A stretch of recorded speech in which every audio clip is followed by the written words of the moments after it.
Bismillahirrahmanirrahim. Assalamualaikum warahmatullahi wabarakatuh. Perkenalkan, kami dari kelompok 6 ingin mempresentasikan hasil kerja kelompok kami mengenai konseling lingkungan non formal. Baiklah, sebelum menjelaskan hasil kerja kelompok kami akan memperkenalkan terlebih dahulu anggota kelompok kami, di antaranya saya Agus Wardari, MPM 2011-0804. Saya Syarif Dokter, MPM 2011-0804. Saya Lawasri Gunawan, MPM 2011-0804. Saya Rego Pak, MPM 2011-0804. Saya Sekar Arun Pugo Penasi, MPM 2001-801661. Perkenalkan, nama saya Diva Jawaranto, MPM 2011-0805. Baiklah, untuk mengefektifkan waktu, mari kita saksikan hasil kerja kelompok kami. Selamat menyaksikan. Definisi pendidikan non-formal dalam konteks bimbingan lingkungan. Pendidikan non-formal adalah pendidikan kegiatan belajar mengajar yang diadakan di luar sekolah untuk memenuhi kebutuhan pendidikan peserta didik tertentu untuk mendapatkan informasi, pengetahuan, latihan, dan bimbingan sehingga mampu bermanfaat. Selain itu, pendidikan non-formal adalah setiap kegiatan pendidikan yang diorganisir dan berkelanjutan yang tidak berkaitan secara tepat pada definisi pendidikan formal. Pendidikan non-formal bisa terjadi baik di dalam maupun di luar lembaga-lembaga pendidikan dan melayani orang-orang semua usia. Selanjutnya akan dibacakan oleh rekan saya.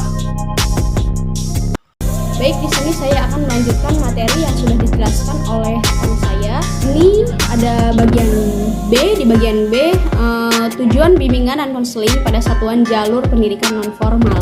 Apa saja di antaranya di sini ada merencanakan kegiatan penyelesaian studi, perkembangan karir, serta kehidupan di masa yang akan datang. Terus selanjutnya di sini ada mengembangkan seluruh potensi dan kekuatan yang dimiliki seoptimal mungkin. Lalu untuk selanjutnya di sini ada menyesuaikan diri dengan lingkungan pendidikan, lingkungan masyarakat, serta lingkungan kerja. Terus selanjutnya di sini ada mengatasi hambatan dan kesulitan yang dihadapi dalam studi, penyesuaian dengan lingkungan pendidikan, masyarakat maupun lingkungan kerja. Lalu untuk yang terakhir di sini ada membantu warga belajar agar memiliki kemampuan menginternalisasi nilai yang terkandung dalam tugas-tugas perkembangan yang harus dikuasainya. Baik, untuk materi selanjutnya akan dilanjutkan oleh rekan saya. Terima kasih. Selanjutnya, C. Fungsi bimbingan dan konseling dalam satuan jalur pendidikan non-formal terbagi menjadi 4 fungsi. Yang pertama ada fungsi pemahaman, yaitu untuk membantu peserta didik memahami diri dan lingkungannya. Yang kedua, pencegahan, yaitu untuk membantu peserta didik mencegah dan menghindari diri dari berbagai permasalahan yang dapat menghambat pekerjaannya. Dan yang ketiga, pengentasan. Fungsinya yaitu untuk membantu peserta didik mengatasi permasalahan yang dialaminya. Dan yang terakhir, pemeliharaan dan pengembangan. Fungsinya yaitu untuk membantu peserta didik mengembangkan berbagai potensi yang dimilikinya. Baik, selanjutnya akan dilanjutkan oleh rekan saya. Baik, di sini saya akan melanjutkan presentasi dari rekan saya. D. Penerapan konseling pendidikan non-formal dalam konteks konseling lingkungan. Pendidikan dilakukan secara teratur, dengan sadar dilakukan, tetapi tidak terlalu ketat mengikuti peraturan-peraturan yang tetap. Seperti pada pendidikan formal di sekolah, karena pendidikan non-formal pada umumnya dilaksanakan tidak dalam lingkungan fisik sekolah. Maka, pendidikan non-formal identik dengan pendidikan luar sekolah. E. Penerapan konseling pendidikan non-formal dalam konteks konseling lingkungan. Yang pertama, Taman Pendidikan Quran. Yang kedua, Madrasah Diniyah Takmiliyah Wusta atau bisa disebut juga MDTW.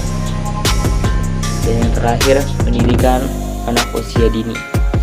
Baik, selanjutnya akan dilanjutkan oleh kawan saya silakan. Materi selanjutnya, F. Evaluasi konseling pendidikan formal dalam konteks konseling lingkungan. Evaluasi sistem pendidikan non-formal adalah suatu proses penataan dan pengolahan lembaga pendidikan yang melibatkan sumber daya manusia dan non-manusia dalam menggerakkannya mencapai tujuan pendidikan.